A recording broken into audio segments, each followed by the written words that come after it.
کاشانۂ بصیرت ایک ایسا یوٹیوب چینل جس پر ہر قسم کی دینی کتب بالخصوص محروم بصارت افراد کے لیے آڈیو اور ویڈیو فارمیٹ میں دستیاب ہیں اور بالعموم تمام مسلمان برادران و خواہران کے لیے دستیاب ہیں۔ اس لیے آپ سے گزارش ہے کہ بیل آئیکن کو پریس کر کے ہمارے اس چینل کو ضرور سبسکرائب کیجیے تاکہ آئندہ آنے والی ہر کتاب آپ کو بر وقت ملتی رہے۔ کاشانۂ بصیرت، کاشانۂ بصیرت، کاشانۂ بصیرت، کاشانۂ بصیرت۔ اعوذ باللہ من الشیطان الرجیم، بسم اللہ الرحمن الرحیم۔ کاشانۂ بصیرت یوٹیوب چینل کے بابصیرت ساتھیوں، السلام علیکم۔ میں پارٹ 9 کے ساتھ حاضر ہوں۔ کتاب زندگانی جناب زینب سلام اللہ علیہ کا مطالعہ ہمارا جاری ہے اور ہم صفحہ نمبر 85 تک پہنچ چکے ہیں۔ یہاں پر اگلا موضوع ہے افعال و اشعار یزید۔ یزید ملعون کی عمر 38 سال سے زیادہ نہیں لکھی گئی۔ اس عمر میں زیادہ تر کام جو اس نے کیے ان میں شراب پینا، کتوں کے ساتھ کھیلنا، بندروں کو نچانا، حلال خدا کو حرام اور حرام خدا کو حلال جاننا، بلکہ سنی حضرات نے یہاں تک لکھ دیا ہے کہ یزید بغیرت نے تو اپنی سگی پھوپھی اور بیٹی کے ساتھ بیوی جیسا رابطہ رکھا ہوا تھا۔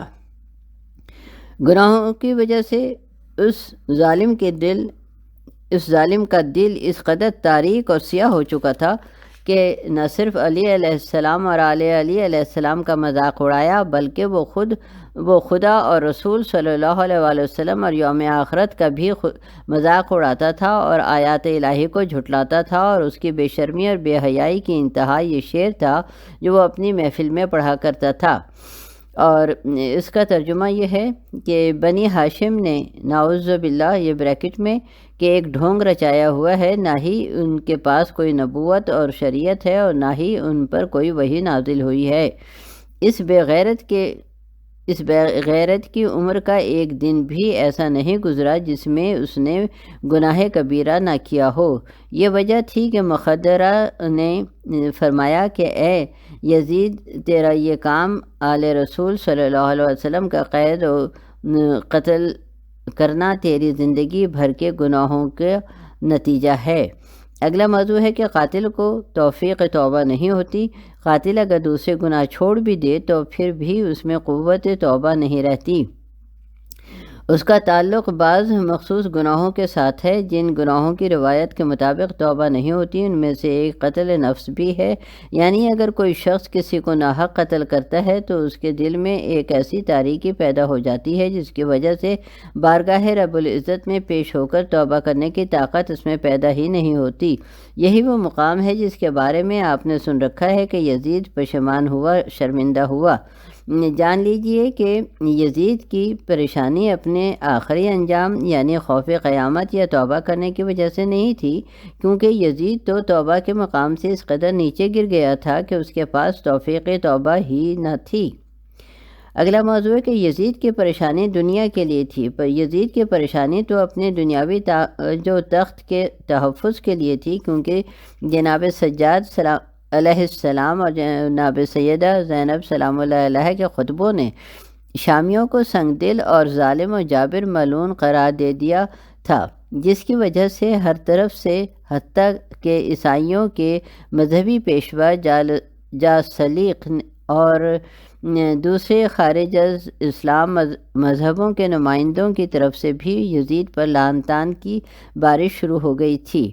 لہٰذا یزید کی پریشانی قتل حسین علیہ السلام کی وجہ سے نہ تھی بلکہ اس قتل کی وجہ سے جو لعن و طعن اور عوام میں یزید کے خلاف نفرت پھیل رہی تھی اس سے اپنے آپ کو بچا کر سلطنت کی دیواروں کو مضبوط کرنے کی وجہ تھی۔ صفحہ نمبر 87 اور اگلا موضوع ہے کہ ایک مشہور لیکن جھوٹی روایت۔ غلط روایات میں سے ایک یہ بھی ہے کہ یزید نے شرمندہ ہو کر امام سجاد علیہ السلام سے عرض کی کہ اب میں کون سا کام کروں جس کی وجہ سے آپ کے باپ حسین علیہ السلام کے قتل کی تلافی ہو سکے، تو امام سجاد علیہ السلام نے نماز غفلہ کی تعلیم دی، مگر جناب زینب سلام اللہ علیہ نے معترض ہو کر فرمایا کہ یزید کو یہ نماز پڑھنے کی توفیق ہی نہیں ہوگی، جب حقیقت یہ ہے کہ یزید مکمل طور پر منکر دین اسلام تھا، اس کی توبہ کیسے ہو سکتی ہے؟ میں نے کسی کتاب میں اس کی توبہ کے بارے میں نہیں پڑھا سوائے غزالی کی، جس نے احیاء العلوم میں سنی ہونے کی حیثیت سے لکھا ہے کہ شاید یزید نے توبہ کی ہوگی۔ اس جملے میں شاید کا لفظ بذات خود بتا رہا ہے کہ توبہ کی روایت غلط در غلط ہے، کیونکہ یہ چیز بدیہات میں سے ہے کہ قتل معصوم علیہ السلام سے بڑھ کر کوئی دردناک ظلم اور گناہ کائنات میں نہیں ہو سکتا، اور پھر قتل نواسۂ رسول صلی اللہ علیہ وآلہ وسلم کے بعد آل رسول صلی اللہ علیہ وسلم کے ساتھ یزید کا ظالمانہ رویہ تو اس آیت کی طرف اشارہ کرتا ہے۔ ثم کان عاقبۃ الذین اساءوا وسوایا ان کذبوا، پھر ان لوگوں کا انجام جنہوں نے برائی کی تھی برا ہی ہوا، اس لیے کہ انہوں نے اللہ تعالیٰ کی آیات کو جھٹلایا اور ان کا مذاق اڑایا۔ صفحہ نمبر 88۔ آپ نے یہ واقعہ سنا ہوا ہے کہ جب حضرت موسیٰ کلیم اللہ نے بارگاہ الہی میں اپنے بھائی کے لیے مناجات کرتے ہوئے مغفرت طلب کی تھی تو خالق کا جواب جناب موسیٰ نے سنا تھا کہ اے موسیٰ، تم جس کے لیے بھی دعا کرو ہم قبول کریں گے، مگر قاتل حسین کے لیے دعا قبول نہ ہوگی۔ اگلا موضوع ہے کہ ابن زیاد کی تشویق اور سیاست بازی۔ یہ وہی یزید پلید ہے جس نے ابن زیاد ملعون کو طلب کر کے رغبت دلائی اور کہا کہ شراب پیش کیا جائے اور مجھ سے پہلے ابن زیاد ملعون کو پلایا جائے، جس نے میرے دل کو ٹھنڈا کیا ہے اور مجھے بہت خوش کیا ہے۔ اگلا پیراگراف، مقصد یہ ہے کہ ان رذیلوں کو یقین ہو گیا تھا کہ قاتل حسین علیہ السلام کافر ہے، اور یہ بدبخت قلبی نفرت کی وجہ سے مجبور ہو گئے تھے، جس کی وجہ سے انہوں نے سیاست بازی کرتے ہوئے آقا سجاد علیہ السلام کو بلایا اور احترام کیا، حتیٰ کہ ملعون نے خود اٹھ کر امام کے گلے سے طوق اتارے۔ اور اگلا پیراگراف، اور ثانی زہرا جناب زینب سلام اللہ علیہ سے عرض کی کہ جو کچھ آپ کا حکم ہو ہم تعمیل کے لیے حاضر ہیں، اور آپ کے قیام کی جگہ کو بھی تبدیل کیا۔ جو جگہ پہلے آپ کے پاس تھی وہ مکان ایک کھنڈر میں بغیر چھت کے تھا، جہاں سورج کی گرمی براہ راست بدن پر پڑتی تھی، جس کی وجہ سے تمام قیدیوں کے بدن کا پوست کمزور ہو گیا تھا۔ جناب زینب سلام اللہ علیہ نے جو اپنی حاجت بیان فرمائی وہ یہ تھی کہ مجھے بھائی حسین علیہ السلام کی بلا روک ٹوک عزاداری کرنے دی جائے، کیونکہ میں جی بھر کر اپنے ماں جائے کے غم میں رو نہیں سکی۔ ایک ہفتے کی اجازت ملی عزاداری حسین علیہ السلام کے لیے۔ اگلا صفحہ ہے 89 اور موضوع ہے سید سجاد علیہ السلام کی یزید ملعون کے ساتھ گفتگو۔ قیام شام کی مدت کے بارے میں اختلاف ہے۔ شیخ طوسی نے 20 صفر تک لکھا ہے اور دوسرے حضرات نے ماہ ربیع الاول تک اور بعض نے 6 ماہ تک کا ذکر کیا ہے، جس کے بعد امام زین العابدین علیہ السلام کو ظاہری طور پر اختیار دیا گیا کہ آپ شام رہیں یا مدینہ جائیں، آپ کی مرضی ہے، اور 3 حاجتیں بھی آپ کی پوری کی جائیں گی۔ سید سجاد علیہ السلام نے فرمایا اگر ایسی حالت ہے تو میری پہلی حاجت یہ ہے کہ میرے باپ حسین علیہ السلام کا کٹا ہوا سر مجھے واپس لوٹایا جائے، دوسرا جو ہمارا لباس لوٹا گیا ہے وہ واپس کیا جائے، تیسرا اگر مجھے قتل کرنا ہے تو ان قیدی سید زادیوں کے لیے کوئی امین مرد مقرر کیا جائے جو ان کو عزت کے ساتھ مدینہ پہنچا دے۔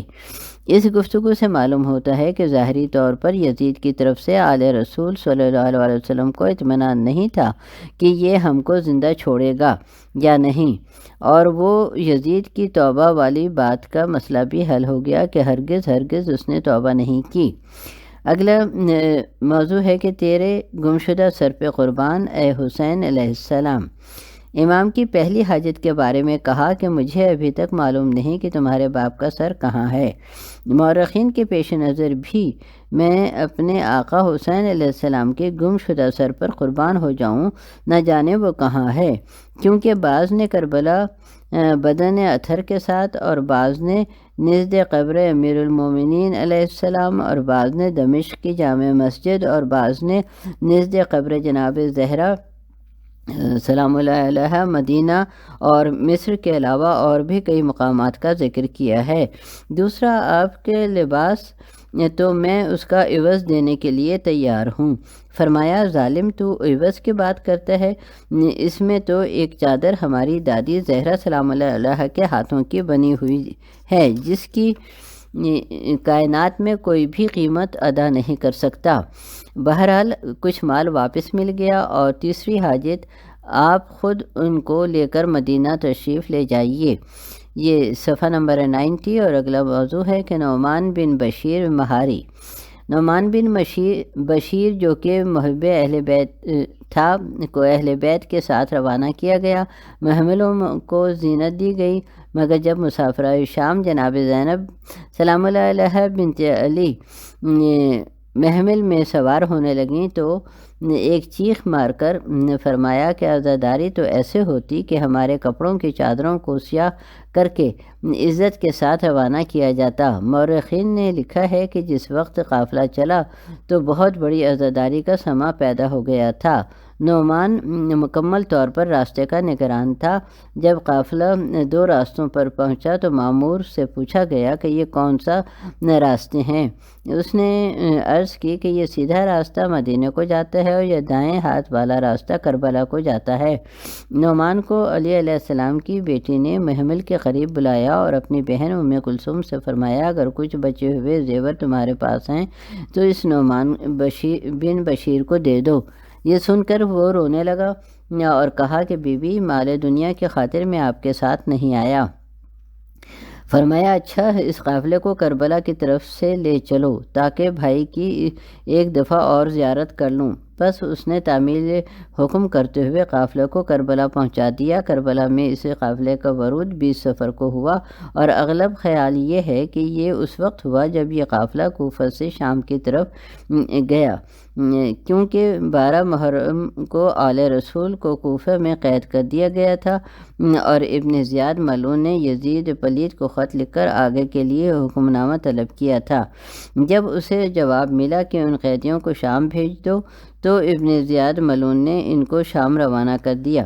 اس درمیانی عرصے میں کوفے کی قید خانے میں رہے اور کوفے سے شام جاتے ہوئے کربلا سے یہ قافلہ 20 صفر کو گزرا، اور دوسری روایت کے مطابق شام سے مدینے جاتے ہوئے دوبارہ کربلا آئے تو یوم 40 ہی تھا، اور واللہ علم عند اللہ، مگر یہ ایک حقیقت ہے کہ روز 40 کو زیارت امام حسین علیہ السلام ہے، اور حضرت امام جعفر صادق علیہ السلام کا امر ہے کہ اس روز کی زیارت جو کہ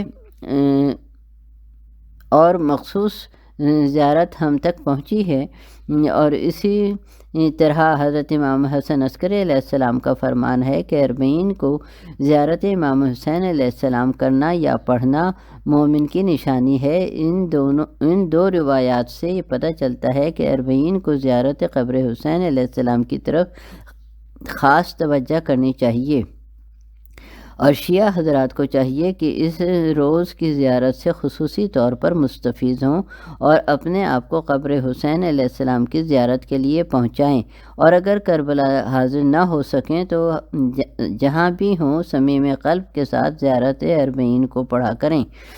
اگلا موضوع ہے آل رسول اظہار تشکر فرماتے ہیں۔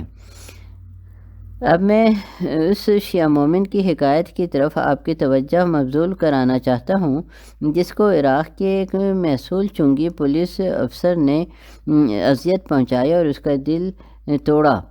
تو اس نے کہا کہ میں سیدھا نجف جا رہا ہوں اور اپنے مولا علی علیہ السلام سے تیری شکایت کر کے تجھ سے انتقام لینے کی درخواست کروں گا۔ جس وقت وہ شیعہ نجف پہنچا تو مزار سے لپٹ کر نہایت عجز و انکساری کے ساتھ اس پولیس افسر سے انتقام کی درخواست کی۔ رات کو اس شیعہ کو حضرت علی علیہ السلام کی زیارت ہوئی تو آپ نے فرمایا، اے شیعہ، اے ہمارے شیعہ، اس پولیس آفیسر کو معاف کر دے۔ شیعہ نے عرض کی، مولا میں اسے کیسے معاف کر سکتا ہوں؟ فرمایا، ہماری خاطر اسے معاف کر دے، اس کا ہم پر ایک حق ہے جس کا شکریہ ادا کرنا ضروری ہے۔ ایک دفعہ وہ اپنے لشکر کے ساتھ یہاں سے گزر رہا تھا تو اسے ہمارے مزار کا گنبد نظر آیا، جس کے دیکھتے ہی اس نے تعظیم بجلائی، یہ اس کا ہم پر حق ہے۔ جب وہ شیعہ دوبارہ اس محصول چنگی پر پہنچا تو وہ کہنے لگا، تو نے دیکھا کہ علی علیہ السلام نے میرا کوئی نقصان نہیں کیا؟ تو اس شیعہ نے وہ تمام ماجرا کہہ سنایا تو اس نے اپنا سر زمین پر دے مارا کہ کتنا عظیم ہے مولا علی علیہ السلام، جس نے میری اتنی سی تعظیم کا اتنا بڑا شکر ادا کیا۔ اب مجھ پر لعنت ہے اگر میں توبہ نہ کروں۔ تو اس نے پریشانی کے عالم میں نجف جا کر توبہ کی اور مظلوم کو منایا، اور حضرت علی علیہ السلام کی برکت سے اس کی بقیہ عمر نیکی میں گزری۔ الغرض آل محمد صلی اللہ علیہ وآلہ وسلم کسی کے احسان کا بدلہ نہیں رکھتے، خود اس کا اجر دے دیتے ہیں۔ یا مولا، اے کاش ہم آپ کے ساتھ ہوتے۔ صفحہ نمبر ہے 92۔ یہ موضوع ہے۔ اور اگلا ہے کہ جابر کہتا ہے کہ میں گواہی دیتا ہوں کہ اے اصحاب حسین علیہ السلام، ہم تمہارے ساتھ شریک ہیں۔ کل کو جو عطیہ ملنے والا ہے روز اربعین کی زیارت کی وجہ سے ہم تمہارے ساتھ ہیں۔ یہ درست ہے کہ ہم نے تمہارے ساتھ زخم نہیں کھائے، تمہاری طرح صدمات نہیں دیکھے، لیکن ہم کس طرح جان قربان کیے بغیر شہیدوں کے ساتھ شریک ہو سکتے ہیں؟ اس لیے کہ میں نے خود سنا ہے کہ من احب قوما حشر معاہم ومن احب عمل قوم شریک فی عملہم۔ یہ نفس المحموم سے لیا گیا ہے، یہ بریکٹ میں دیا گیا ہے اس کا نام۔ اور اگلا ہے کہ حبیب خدا صلی اللہ علیہ وسلم فرماتے ہیں کہ جو آدمی جس قوم سے محبت کرتا ہے اسی قوم کے ساتھ بروز محشر محشور ہوگا، اور جو شخص جس قوم کے عمل پر خوش ہوتا ہے اس کے عمل میں شریک سمجھا جاتا ہے۔ لہذا تمہیں بھی چاہیے کہ دل میں قبر حسین علیہ السلام کی آرزو کرو، اور اسی طرح اربعین حسینی علیہ السلام پر ان کے مزار کے کنارے مخصوص زیارت پڑھو، اور جو لوگ مشن حسین علیہ السلام میں شریک تھے اور حرم حسین علیہ السلام کے پاس موجود ہیں ان کے عمل پر خوش رہو، اور امید ہے کہ آپ ان کے ساتھ بروز محشر شریک ہوں گے۔ اور یا لیتنا کنا معاکم فانا فوز معاکم کا جملہ بھی ورد زبان رکھا کرو۔ جناب جابر کی زیارت اور اس کے عمل کو دوست رکھو کہ اے کاش جابر ہم تمہارے ساتھ ہوتے جس وقت آپ نے فرات میں غسل زیارت کیا۔ ایک قطیفہ تمہاری کمر اور دوسرا کندھے پر گرا، اور سعد کونی نے اپنے اوپر پہنا اور خود کو معطر کیا اور ہر قدم پر ذکر خدا کیا، اور جب عطیہ نے اسے قبر شریف پر پہنچایا تو اس نے قبر پر ہاتھ رکھ کر چیخ ماری اور غش کر کے بے ہوش ہو گیا، یہاں تک کہ عطیہ اسے ہوش میں لایا تو 3 مرتبہ اس نے کہا، اے حسین علیہ السلام، یا حسین علیہ السلام، یا حسین علیہ السلام۔ پھر اچانک کہا، دوست کو خود دوست جواب نہیں دیتا۔ پھر کہا، تو کیسے جواب دے جب کہ تیری رگوں کا خون تیری آغوش اور کندھوں پر گرا اور تیرے تن اور تیرے سر میں جدائی ڈالی گئی آخر تک۔ لعنت اللہ علی قوم الظالمین۔ یہاں پر ہماری یہ اس مجلس کا اختتام ہوتا ہے۔ یہ ہماری 6ٹھی مجلس تھی، اور ہم اپنی اس آڈیو کا بھی اختتام یہیں پر کر رہے ہیں تاکہ پھر ہم اگلے مجلس کو پوری مجلس کو ایک ساتھ جو ہے وہ شروع کر سکیں اور اس پوری آڈیو ایک مجلس کی اس طرح سے مکمل ہو سکے۔ اللہ حافظ، اللہ حافظ۔